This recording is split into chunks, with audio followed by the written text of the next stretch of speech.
Undercover videos produced by discredited conservative activist James O'Keefe suggest it was Democratic operatives hired political activists working in coordination with the DNC to instigate violence and incite reactions at Trump rallies. And in one of the undercover videos, Scott Fovel, a subcontractor for a DNC-hired firm called Democracy Partners, supposedly explains just how he does it. There's a script. Okay. There's a script of engagement. Sometimes the crazies bite, and sometimes the crazies don't bite. When they're outside the rally, they're more effective out. They're harder to get in. The media will cover it no matter where it happens. I assume it's always in the rally. Initiating the conflict by having leading conversations with people who are naturally psychotic. I mean, honestly, it is not hard to get some of these assholes to pop off. Right.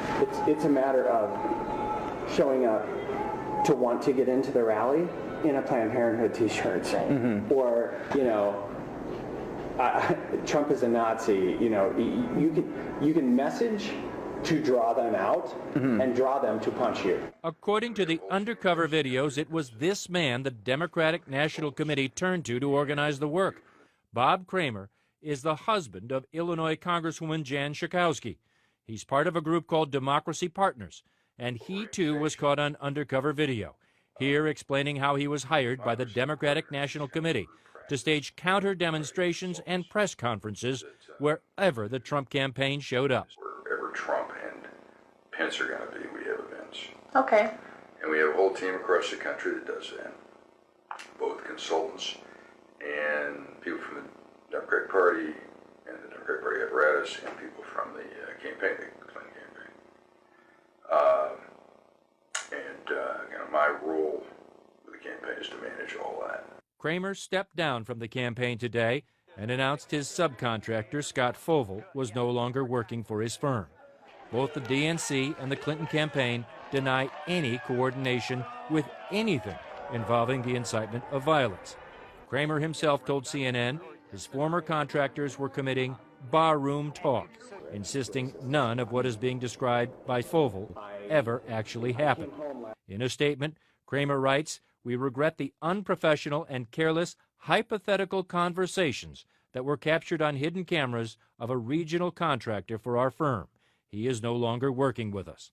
The Clinton campaign response, while Project Veritas has been known to offer misleading video out of context, some of the language and tactics referenced in the video are troubling, even as a theory or a proposal never executed. We support the Democratic National Committee's appropriate action addressing this matter and look forward to continue waging a campaign of ideas worthy of our democratic process. James O'Keefe is a convicted criminal, they add, with a history of doctoring video to advance his ideological agenda. And Drew Griffin joins us now. So what's the DNC doing about this? First, they put out a statement saying, Anderson, there's no evidence that anything described on these tapes actually took place. They agree with Bob Kramer's decision to step away and separate from any work on the Clinton campaign, but they're also going to investigate, they say, James O'Keefe to find out if he did anything illegal in obtaining or gathering these tapes. We also did just get a statement in from Democracy Partners. That's a group of a partnership, basically, that works on Democratic campaigns. They said that we were breached and betrayed, but still standing, and we condemn, violence and election tampering in all forms. So that's where it stands tonight, Anderson.